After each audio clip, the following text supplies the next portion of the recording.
Hello, everyone. Welcome to another episode of Story of a Startup. Today, we're talking to Aida Mollenkamp, who has Salt and Wind. She is an amazing travel entrepreneur and has been on some fun shows. And Aida is a wealth of knowledge for this category, and we're really excited to get into this conversation. Thank you, Aida, for being here with us today. We're super excited to have you and looking forward to hearing about your personal journey as an entrepreneur. I will give a quick overview of what I know about your career thus far, but we look forward to hearing you talk about it yourself. Aida Mollenkamp is a food writer, a travel expert, an on-camera host, a cookbook author, and also the founder of Salt and Wind, which is a food-focused travel company. And she and I originally met many years ago now. I don't know how long it's been. It's quite a while ago. I believe you had a show at that time. You can tell us more about that on maybe the cooking channel or the Food Network or both. And I think we were approached by the cooking channel to collaborate with some ice cream. So we got to spend a few days together, kind of going around different food events in LA promoting ice cream and the cooking channel. So, but yeah, it was a tough gig. But yeah, so that's tough life. It's not a bad way to go. Yeah. So, but it's been many years since we've really connected since then. And so it's really fun to be here now chatting and going a little bit deeper into kind of your backstory and where you're at today with all of your business and entrepreneurial endeavors. Well, thanks for having me. I'm excited to talk about this with you. I'm glad that you're not telling people how long we've known each other, because then nobody's going to really be able to find out our age until they start Googling. So yeah, thanks. That's very convenient. Yeah, that's true. It's good that I'm that old that I don't have actually a memory of how long it's been. Yeah. Perfect. But yeah, I mean, I think that what I like is just kind of a linear story. So I don't know if you want to just kind of start telling us kind of from the beginning about your journey as an entrepreneur, and maybe starting with like what might be some of the first early influences that you had in your life that kind of triggered you into this type of career path, or pivotal moments, things like that. Yeah. Okay. So we're setting the scene on like early 80s, Los Angeles, everyone. Okay.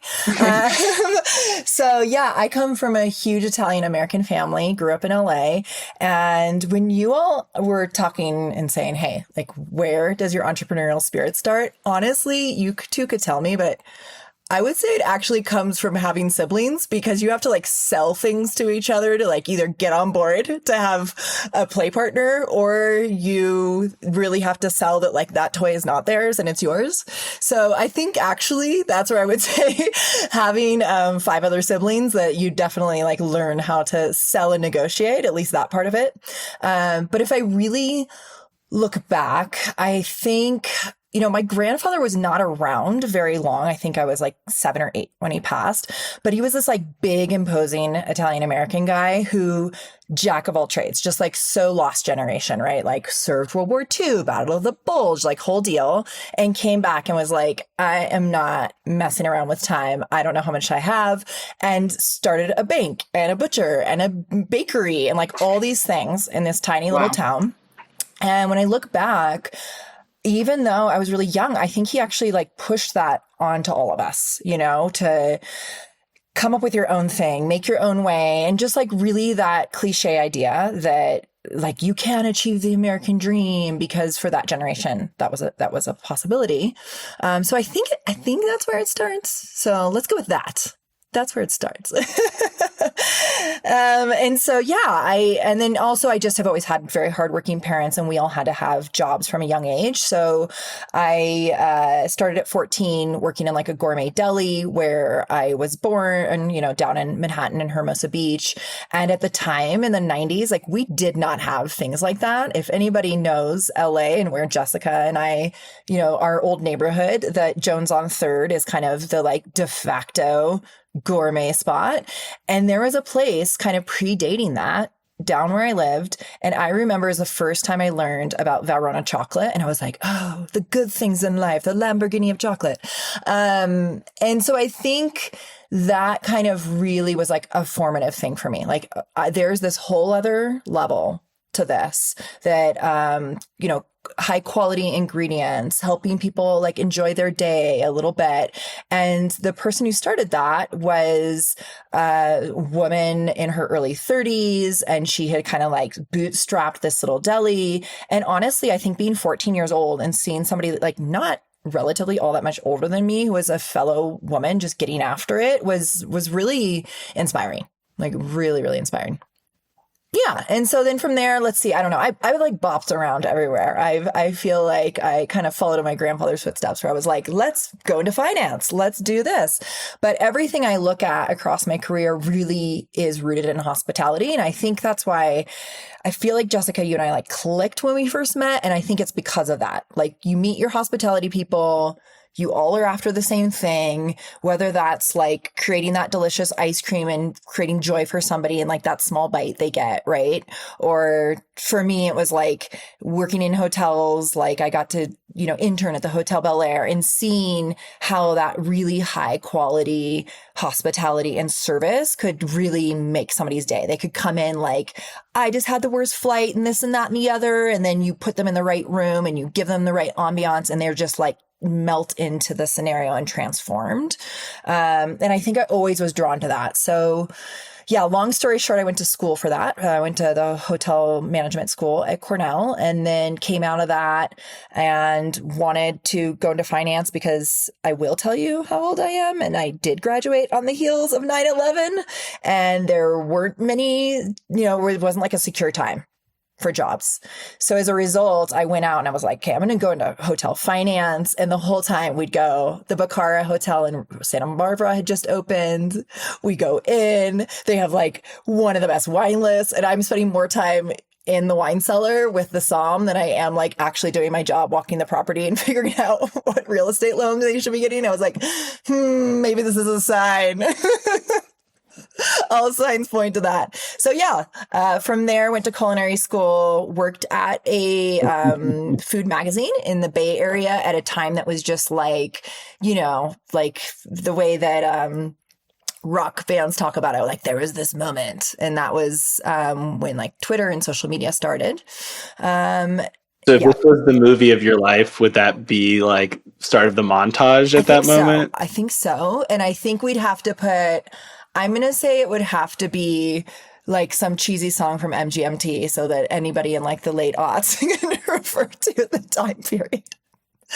So Electric Eel is playing. Who's playing you in the movie? Or are you playing yourself? I have no idea. You can tell me that, Dom. I'll have to think on it. We'll circle back. We'll circle back. Okay, you have time to think about it. You're now the casting director of this scenario. I love it. So from there, I think that, I really loved like running a test kitchen, developing recipes, creating content. And now we're like, oh, everybody's a content creator. But I was fortunate to be at this real like tripwire moment where we went from traditional media to what we have now. And I literally got a call from the Food Network one day, thought it was my friends pranking me. They're like, hey, you want to come in? Test out for a show? And I was like, yeah, you're going to meet me at the bar later and like have recorded this and make fun of me. And then the person called back luckily and was like, no, I'm really a producer at the Food Network. Went out there, got a show called Ask Aida. From there, did a show on Cooking Channel, as Jess said. And that was all about highlighting entrepreneurial stories. So think about like Justin's Peanut Butter when they first launched, and Kind Bars and that kind of stuff. And that for me, if I had to point one point in time that made me go where I am today, it's being able to see other people's small businesses and small stories. And it like super, super turbocharged me to go where I am today. Thank you, Aida, for telling us about the beginning of your story. Imagine that, or I'm sure this happens to you pretty often, but when people look at their own journey, where they're starting, and then look at your journey and ask for advice and say, hey, Aida, what can I do to activate my vision? What would you tell them? What would be your first piece of advice? That's a really good question. Let's see. I think what I always like to do is find somebody's sticking point, because I think all of us can be entrepreneurs. We tend to all have something that's holding us back from making that leap. For example, recently I have 2 girlfriends who've just started completely different businesses, both lifestyle for women. And each of them had a very distinct, different thing going on, holding them back. And then that's where I'm able to help, right? Because like, does it really matter if you know my whole bio? No, it matters what I have experienced that might actually help you along. So for example, one of my friends has a rich background in marketing, but she doesn't really know how to do content and how to actually get the business off the ground. So, it's like, what's your why? What is the reason you even think this thing needs to exist in the world? And then let's find out why you haven't already gone after it, or why has somebody else not already gone after it? And usually that's like a good entry point for me to then help somebody figure out, they already usually know the path they want to go down. They just don't know how, like the actual directions, right, left, straight, to go down that path, if that makes sense. So you're basically able to help them, like, understanding the end goal, navigate a path that makes sense based on kind of your experiences of having done similar things. I mean, I think that I look at entrepreneurship a lot like I look at investing. Like, past results are not an indicator of future success, right? So like, my entrepreneurial story may not help your entrepreneurial story. However, I think that we have similar roadblocks that, there's tends to be, self-doubt. There tends to be, some skill you're super good at, which is like why you came up with the idea in the beginning, and another skill that you're not good at. And are you going to counterbalance that by, I don't know, you're not good at the books. Are you going to hire a bookkeeper? Or are you not good at anything related to numbers, and actually it would really behoove you to get a business partner who's going to like buoy that up for you and make you better than ever? So that's actually a conversation I had recently with one of my friends, where it was like, she went in having business partners and she's like, should I have done this as a solopreneur? Should I have not? And I think being able to find those roadblocks or those speed bumps for people and say, okay, well, this is what I did. I don't know if it's going to work for you, but at least it helps other people understand, like, contextually how they might problem solve. But ultimately, if you're an entrepreneur, like, you do want to find that solution yourself, because I think we all like thrive on that, of like the learning, the growing, the problem solving. I don't know about you too, but that's how I feel. I really love what you were just saying, because for 2 points, one, kind of talking about the concept of knowing your lane. Like you were saying, you might not be good at this skill. You should probably find someone who is, because I do feel like that's a area where a lot of entrepreneurs can have pitfalls where they try to do everything themselves. So I think really for people understanding like what their skill sets are is a really big deal. But then you also talked about kind of, that self-doubt and that component of it, which is a part of entrepreneurship and just actually really anything in life that I'm super interested in at this point, which is just that mindset and how important that is in everything you do. So I don't know if you want to elaborate on that a little bit, but I just think that's like such a very important part of all of this, because it's kind of the make or break thing, I think, for people either having the confidence to move forward or not. I'm like slightly laughing over here because I totally think you're correct. And I think Living in the Bay Area in that period when I was at Chow Magazine, I got to see all this entrepreneurship spring up around me. Like literally Facebook and Yelp and Twitter were all coming up right around us on the same couple blocks in that part of the city.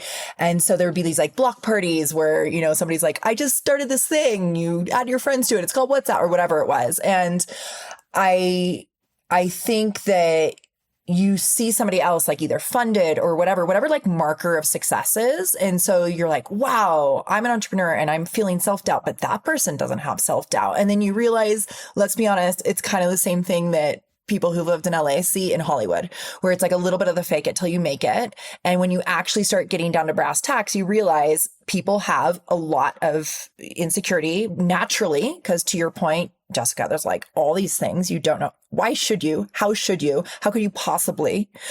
But I think what happens is then we see everything that's kind of happened in like the Big Sur mindfulness era of all these like tech people going down to yurts and like finding their zen. And I remember just being like, that is so cliche. And now I am the one doing transcendental meditation and like setting all of my goals, because I think the thing that's interesting about entrepreneurship, and, people say this about being a parent or, there's other big challenging things we go through as humans in life. There's these moments where we just get like right up in your face reality of like, you cannot pass go. Like if we were in Mario Brothers, like you cannot go to the next level until you figure out what's going on in your head that's holding you back. And it's like, it's so real. And I think that actually more than like losing funding or not quite finding product market fit, because we can all lead through that. When you realize like there's something with you internally you got to fix, that's when I actually see most people walk away from entrepreneurship, because they're like, I don't want to do that. I don't want to look in the mirror and admit like I'm insecure or whatever it is.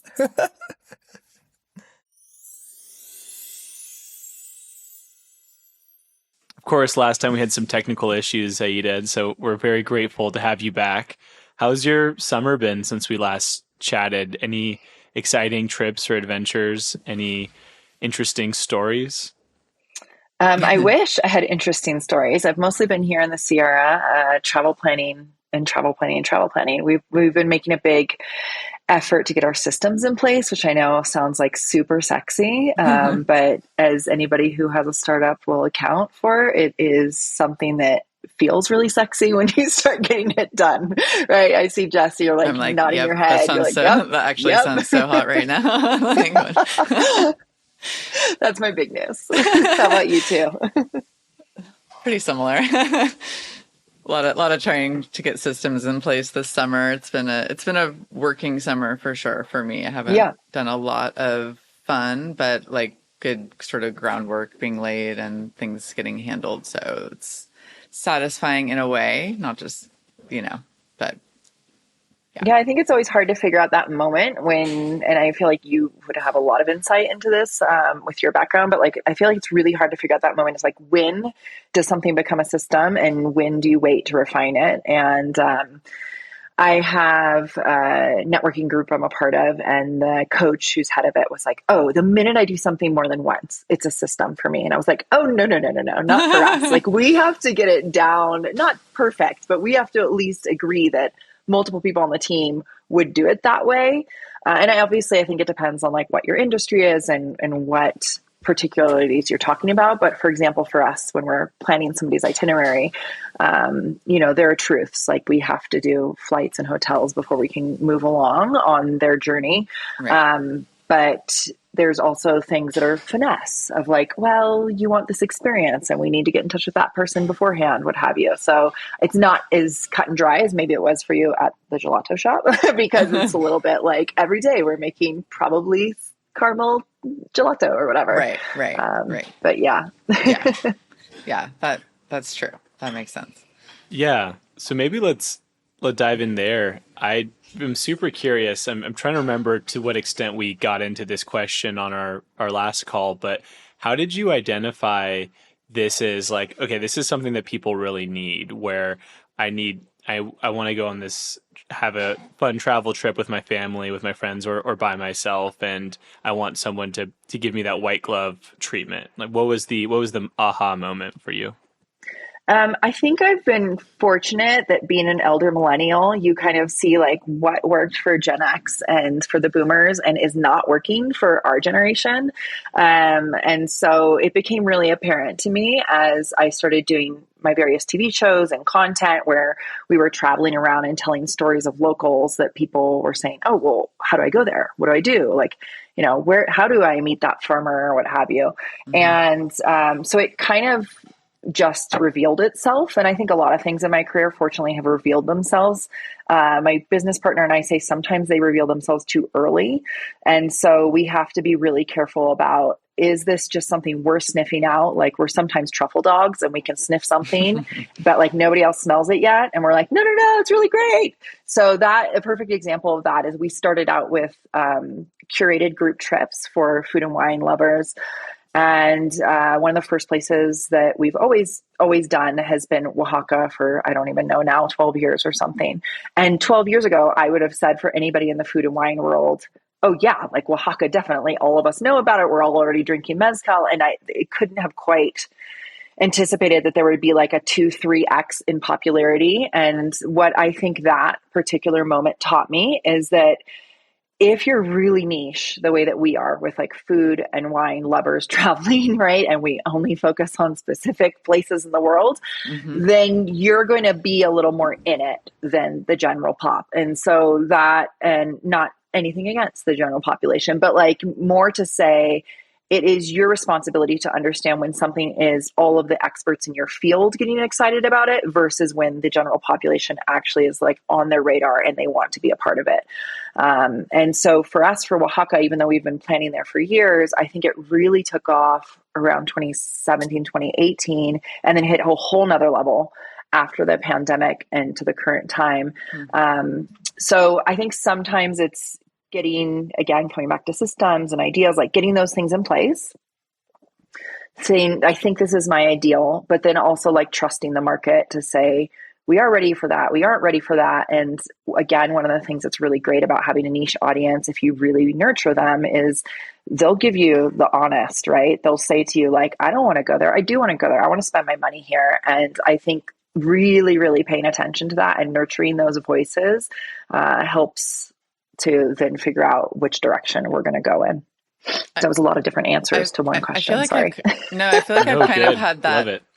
Like described in a way as like riding a wave too, like when, like where you're catching the wave of a trend. So like for like the Oaxaca, you guys were like very early on the wave, like you're the early adopters. And then there's like that perfect balance of like not catching it too soon or too late and like kind of timing things right. And also like, can you just longboard it? And like, can it just be the longest wave of all time? Right. And you're like Duke, where you're just riding it for a mile into shore at Waikiki, because that is something that has played out for us with Northern Italy. So before Cortina and Milan won the Winter Olympics in 2026, we have been working in the Franciacorta region, which is the premier sparkling wine region in Italy.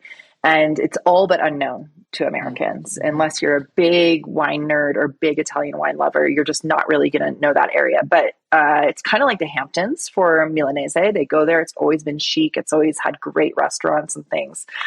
And literally a couple of weeks ago, I did an event in Los Angeles with Visit Lombardy, where they're like, okay, we finally think most of the travel journalists are ready to write about this region. And I'm like, oh my goodness, we've been working in this region since 2014. But I think we realized a long time ago, okay, we can get our own travelers to go there. We can arrange events, but it's going to be like a slow burn for that particular place. And it's good. It's like, okay, now we're not going to put all our effort and all our eggs in that basket and become like a Lombardy only, Franciacorta only company. Yeah. But we're also not just going to like let that or Oaxaca fall by the wayside, because anybody who's into these things, eventually they're going to cross that path of those destinations, whether it's, for Mexico or Italy. So we want to be ready for them with our expertise. What about another question that I think our viewers, anyone who's starting a business would love to hear more about?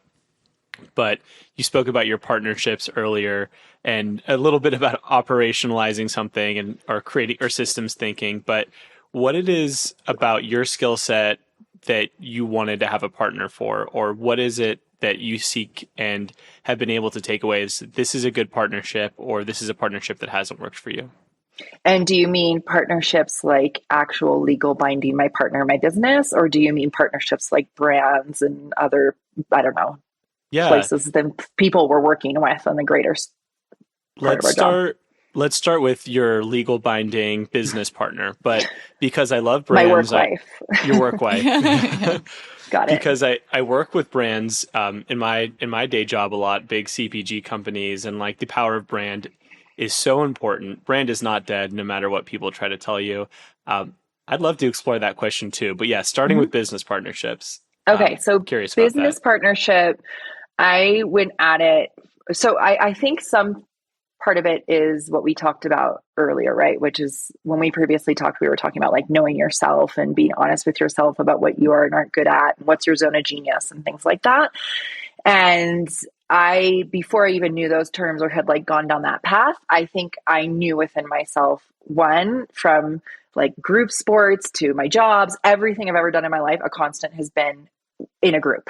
Like I like doing things with friends. Like I come from a big family. It's always in a group. And that doesn't mean I don't like my alone time, but I'm not one of these, especially living in the mountains, we have all these like solo trekkers going on these long expeditions. I was like, no, I want to be like all my friends going up Half Dome, not by myself. Yeah. So that really came to a head in, I think it would have been 2016. And the company was only a couple of years old. And I just really felt like I was treading water and honestly about to like theoretically drown. I was just like, I can't handle this. I don't know what I don't know. There's just too much to take on. And honestly, that's what everybody's first 24, 36 months are like. I have multiple friends who've started startups this year and they all have partnerships from the get-go and they still feel a lot of those things. Mm-hmm. But I do think one of the things that happened was one of my girlfriends who just knows me really well. I think Jessica, her, Krista Simmons, she's always been in like LA Times and Sunset. She was like, I have this friend who's traveled like all the same places as you, but she has more of like a lifestyle adventure background and she has more of a video background. So you guys just complement each other. And she basically set us up on like a work date. We went on a trip together and we couldn't stop.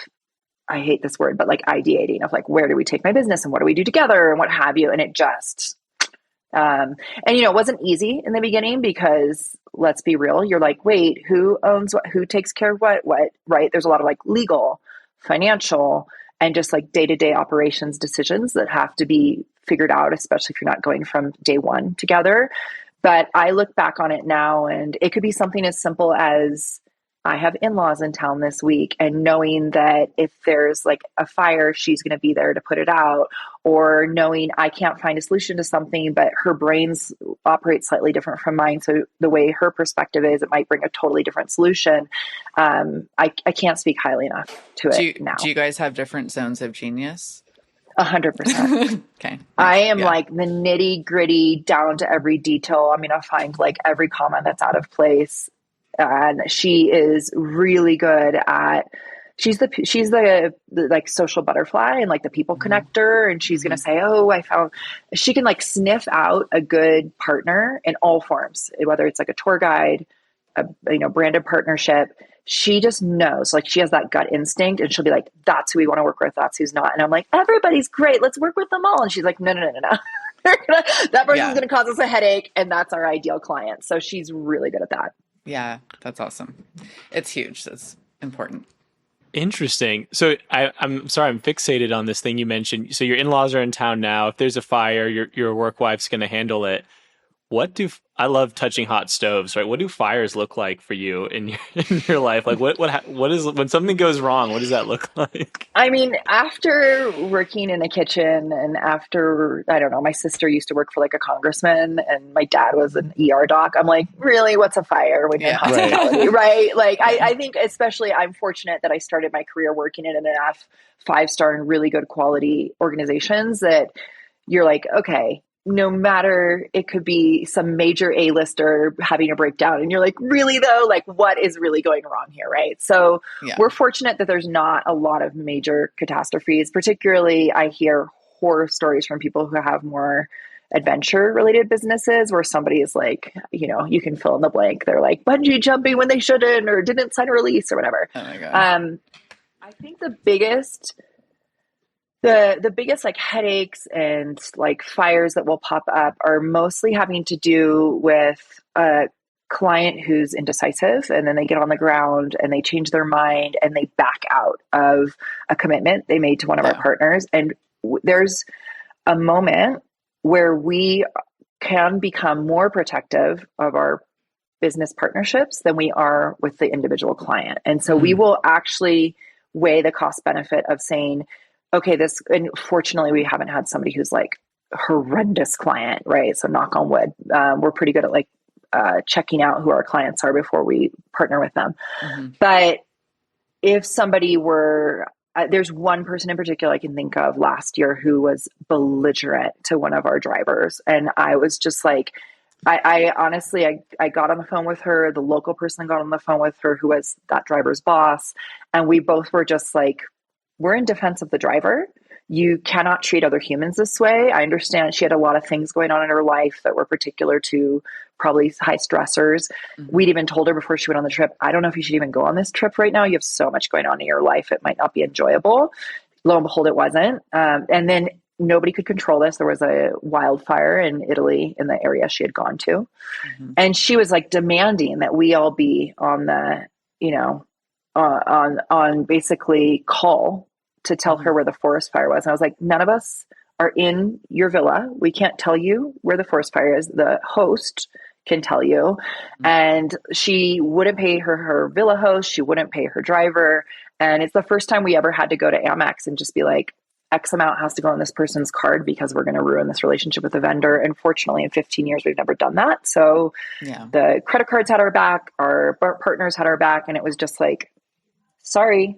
And I, having worked in high-end restaurants and hotels, that is not how I was originally taught how to treat clients, right? It's like they're completely right all the time. Right. And I've just learned like, no, because we worked so hard to support these small businesses, and I'm not going to sit here and let somebody walk all over them when they're putting like their heart and soul into whatever it is they do.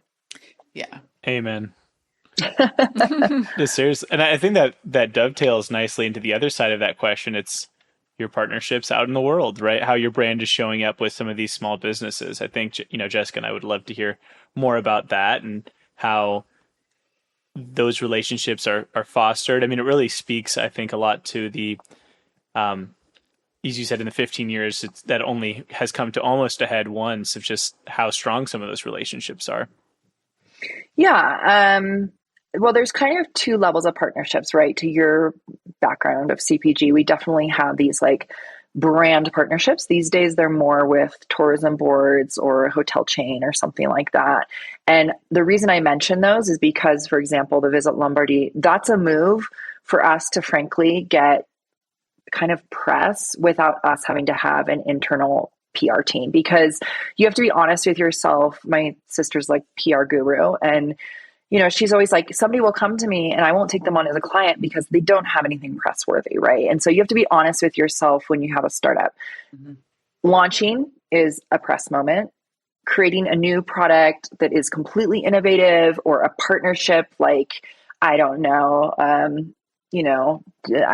Kendrick Lamar did that like big event with the Forum, and like that was a huge deal, or the Sphere with like the Grateful Dead, right? Like, these were like big noteworthy things. If you don't have something like that, you're not going to it's pointless to pay for PR. So what I think has been much more helpful is for us to use things like, there's all kinds of quote a reporter, help a reporter out, quoted, which are places where if you're an expert in your field, you can get quoted. And that's gotten us into places like, I don't know, Yahoo and CNN and Condé Nast Traveler and things like that over the years. And that is a link to our business, and that's going to drive traffic. And then the same play is being done with like a Visit Lombardy or a Visit wherever, right? On the other side, the like individuals that we find on the ground, it is something that I definitely get pushback from a lot of other people in our industry because they're like, why do you do it this way? This is just dumb. It's not scalable. You can't blah, blah, blah, right? All the things of like the traditional startup mentality. Mm-hmm. And every single time I come back to like, we are a hospitality first business, and these partnerships are our representations on the ground. They believe in the same priority of preserving cultural identity and traditions that we do. And if we don't have them, then somebody could just go to Viator or go to Airbnb Experiences or wherever and just have that same theoretical experience. But there's going to be somebody who's like a dime a dozen guide, no offense to those people, who just are like churning and burning on tourists. And that's not what we're trying to do. That's not what we believe that, we don't think it's a healthy way for tourism to go forward. So the partnerships aren't just finding an individual. It's like, we always joke, we're like, okay, we usually have to take somebody out to a couple drinks, maybe have a meal, maybe meet somebody in their family or significant other. Like there is like a dating process that goes on for whether it's the hiking guide we use in the Amalfi Coast, the boat guide that we have that everybody gets a crush on Lake Como, our friend who's like, a culinary guide in Turin. And each of these people, they feel like family at this point. So yeah, sorry. A lot there, as you can tell. How do you relay that to your clients then? Like how you guys are like separated, or like what sets you apart from like the Airbnb experience or whatever, like that lower white glove experience? Like how do you communicate that? That's a great question, because that is one of the parts of like systematizing that we've been really focused on this summer. So I think a lot of people hear us talking about systems and it's like, oh, you have your maps all updated in your app, and here's this template for this or an email template for that. And we're like, well, part of it's also figuring out immediately what the person's pain point is. Like, why did they come to us? And then when we get on that first, we do a discovery call. After the discovery call, we pitch them. So we always liken it to, almost working with, if you're doing home renovation, like if you had an interior designer, landscape architect, it's kind of a similar thing. We're going to meet, we're going to figure out your problem. Then we're going to figure out the scope of work and the project. And then we're going to go from there, because not everybody at that level of travel needs the same thing. Somebody might be a vintage poster lover and finding, that, and somebody else might want to only do mezcal all day long. So when we're on that call, we have, even beforehand, we give them a form, an intake form to fill out. If they haven't indicated what that main pain point is, we'll try to get it out of them in an email before we get on that call. If we still haven't figured out what it is, then we will immediately be like, have you used a travel planner? Why are you turning to a travel planner right now? And fortunately for us, a lot of them say, well, I'm not really looking at other travel planners. I'm only looking at you because I went to your website and I saw that you are committed to one of the things that we've already discussed, or one of our other value propositions. And usually we're able to then turn the sale based on addressing that specific thing.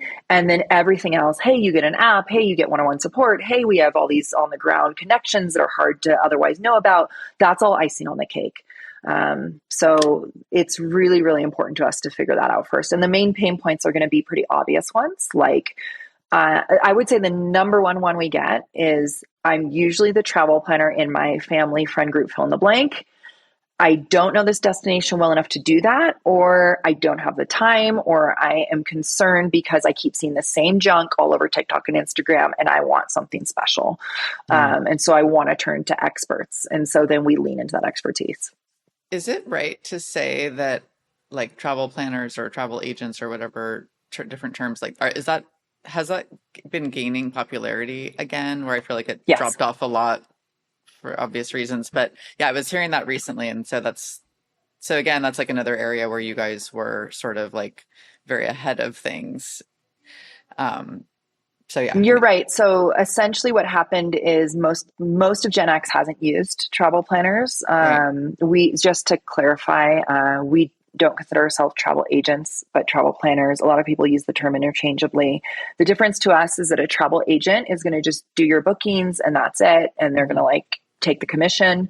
We are charging a fee because we're handling everything from A to Z all the way till your trip is over. Yeah. And there's just a lot more curation and hand holding. And that has really resonated with the older millennials and now is starting to kind of trickle down into the younger millennials and into Gen Z, particularly because they, again, see stuff all over social media and are like, no, I want something different. And then as we know from all of our various fields, there has been a big push from particularly millennials, and it's starting to happen with Gen Z too, of their disposable income going toward experiential things and not material things. And so that lines up with what we do. Yeah. 100%. 100%. Yeah, it's just bringing me back to when I was in Indianapolis. I was at a sweet and snacks convention, and we were talking about why people are spending less money at the grocery store, right? Whether that's Ozempic or because of inflation. But one of the big drivers was actually just what you just said, Aida, which is people want to spend money on experiences. So I may buy a bag of chips, not because I actually need it as a snack, but because there's a limited time partnership with another brand, or it's a new flavor I haven't tried yet. And I want to be able to share this with my friends. I want to be able to capture this moment. And I just think that's such an interesting trend. And I'm wondering how that will show up in a lot of categories and a lot of industries in the years to come. Yeah, I think for us, it's natural, right? That you're going to say, okay, like, in a couple of days is Ferragosto in Italy. It's like the 4th of July of Italy. It's a big time to be there, right? So we naturally have like a Sagre, a festival, something going on. But also, and I mean, this is kind of the sad side of tourism, is that there's so much over tourism going on that places are changing. Like we just saw the Archfall, I'm forgetting what it's called, but like that national park last week. There's, between erosion, climate change, all these things, there's like experiences that truly may not be there in a few decades. And so there is kind of a little bit of an element of FOMO that can happen where you're like, okay, I can talk you. And, it's not always, I don't love going down that path with clients because I want them to experience whatever is truly aligned with their interests. But you certainly can say, I don't know, like Venice is super over touristed. And so, trying to go there in the right way so that there's not a ton of crowds, it may sink, right? Like if I really wanted to, I could sell it in that direction. We don't usually.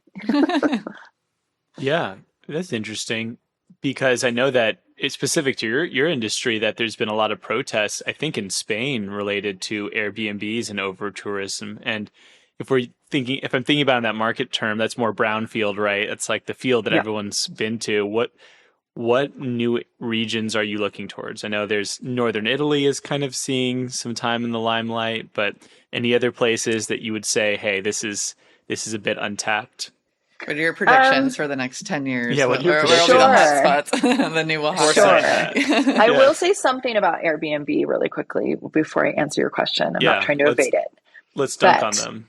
But I do think, Airbnb is almost a little bit of a litmus test for us with clients. If a client comes to us and they say they only want to stay at Airbnbs, we're like, why? Can we talk about what this means and the impact of the local economy? Or, particularly places we work in Hawaii, work in Mexico. My old neighborhood of Florence is just like, there's no locals there anymore except people who are super, super wealthy. So that getting back to what you were saying earlier, Jessica, is like, how do we figure out and make sure somebody understands our values? There will be something like that where we say, hey, we're not going to tell you what to do. And if you have a bunch of Bonvoy points, amen. They have a lot of great properties in their portfolio. But if you, like, what we believe in is spreading the love. And so that is going to be economically, that is going to be geographically, that is going to be in all of your choices, including, so if you're going to do one Airbnb, can we please offset it with this mom and pop we know down the street or what have you? And that, to answer your other question, Dominick, also leads into us being able to promote places that people otherwise would not see. So one we're like joking a lot about right now is that the Maremma coast, which is the southern Tuscan coast, this is where all the Sergio Leone films were filmed. And so Once Upon a Time in the West and all that, it's where Tuscan cowboys are from. There's like a specific Chianina beef is from here. So it's a big slow food place. It's always been like, Tuscans are funny because they like to travel first in their own region. It's always been like a multi-gen place for Tuscans to go. And there is a brand that's done a phenomenal job of promoting themselves, and their Instagram is Isimo. And one of their famous hotels is Il Pelicano. I'm talking Slim Aarons used to take photos there back in the day. I've been there. Okay. So that area is like, I just know, like, by the way that people have been coming to us, I'm like, this is hilarious, because this is where like my mom and dad went, I think, on one of their first vacations ever to Italy together, because it has that much history, but it's like resurfaced. So it's not that anything is like, oh my God, we're discovering it for the first time necessarily. It's like, it's resurfacing in some way. So that is one for sure in Italy. I am really hoping that with the Olympics that we'll also see people start to go over into Trieste, because we also already see people going into Slovenia, into Croatia, and it's like a natural arc, and it's such a phenomenal convergence of the two cultures, the way that you have in Alsace, for example, in France and Germany. In Mexico, I think that people are just trying to go deeper into the regions they're already going into. So they're like, okay, I have been to Oaxaca once, but I want to go into the Sierra Norte. I want to go into the deserts. I've been to San Miguel de Allende, but I want to go into all the farms and the wineries and things like that. So it's maybe there's a little bit of, I want to revisit a place and go broader and like spread myself a little bit more in that specific region. In California, I cannot say enough about SLO and the Central Coast. And particularly for us, there's a huge push right now for agritourism travel in California, and Visit California and San Luis Obispo have done a phenomenal job of promoting that area. And there's a makers movement happening there that's very reminiscent of what I saw in the Bay Area when I lived there over 10 years ago. And I think there's so much pride that it is just like really working to their advantage. And I think also just frankly, having an agriculture program at San Luis Obispo, the university, it just means that like younger generations know about it as well as older generations. But more and more clients are coming to us and they're like, I don't just want to go to Big Sur. I want to wine taste here and visit a creamery there, all up and down that part of California. Yeah, I agree. I've always felt like that's such an underappreciated part of California in so many ways. It's weird because it's not, right? It's again, like you go on Highway 1, but a lot of people just go on Highway 1 and they like don't veer either direction. And you're like, no, go to a villa. No, go up here, right?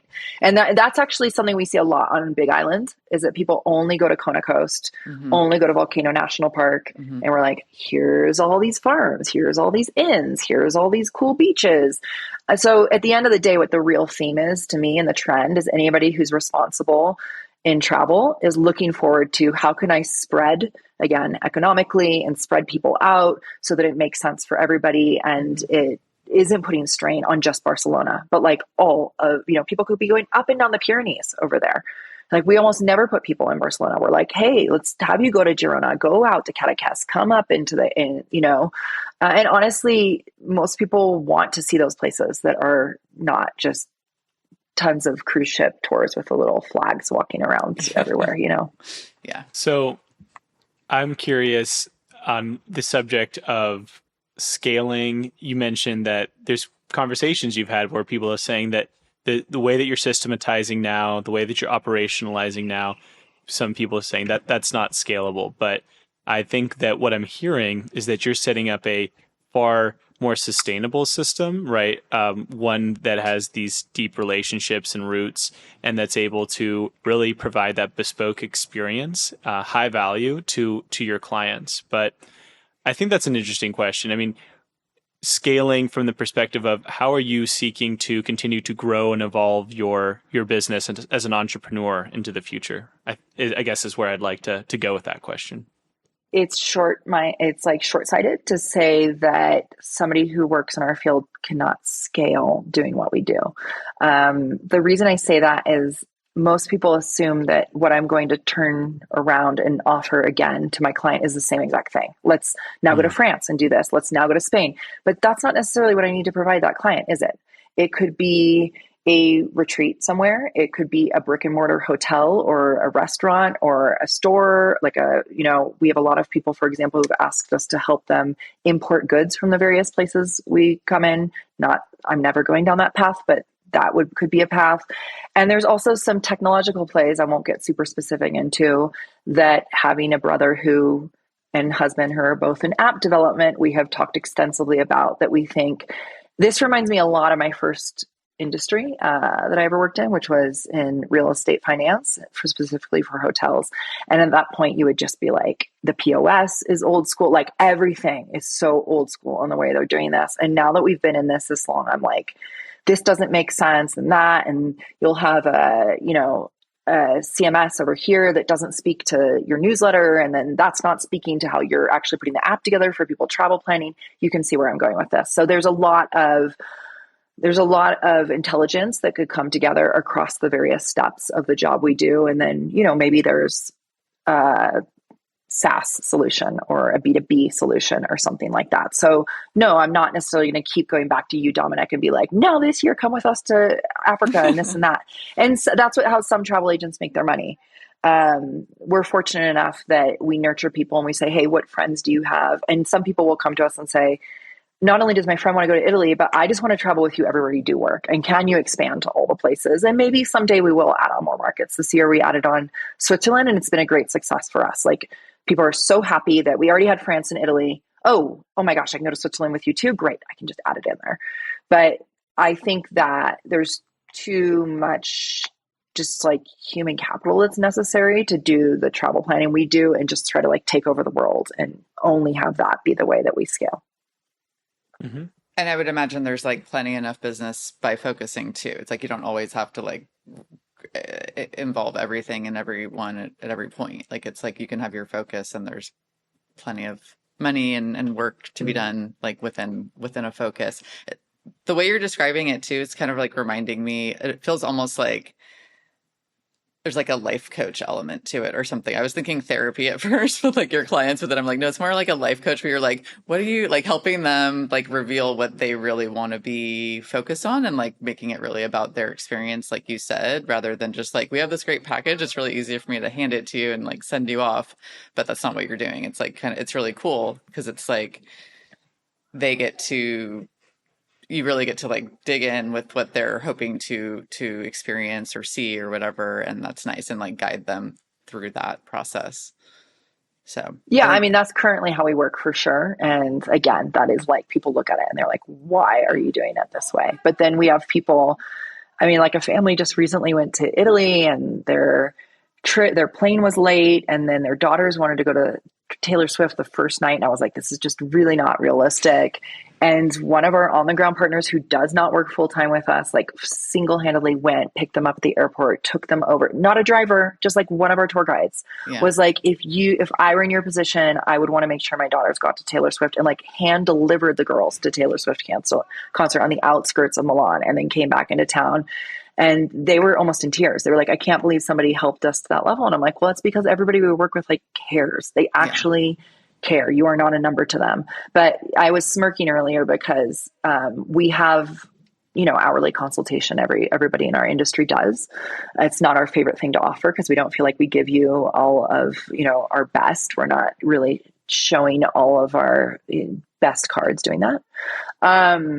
However, we do call it travel therapy because more often than not, people come to us and they're just, the other day, this woman's like, I don't know, should I go? And you're just like, I've never been trained as a therapist. But I'm like, I'm just going to listen. And then you're like, 5 minutes. Okay. How about we figure out a solution now together? Therapy comes in all forms, I guess. Yes. Yeah. Yes. That's so funny. That sounds like that could be really viral. # travel therapy. And then there's just these little stories. I mean, that's a marketing moment. That's a real moment, maybe. Yeah. For sure. For sure. Yeah. I love travel. So I just like the entire time you were talking about all of these places to go, just was so excited to be like, okay, I need to go to that place, or that place like Croatia is on my bucket list. And it's pretty inspiring throughout. So love the conversation. Good. Yeah. I think the only thing I would say, I know in the last time we were talking, it was kind of like advice and things like that. I don't know if you're doing that anymore.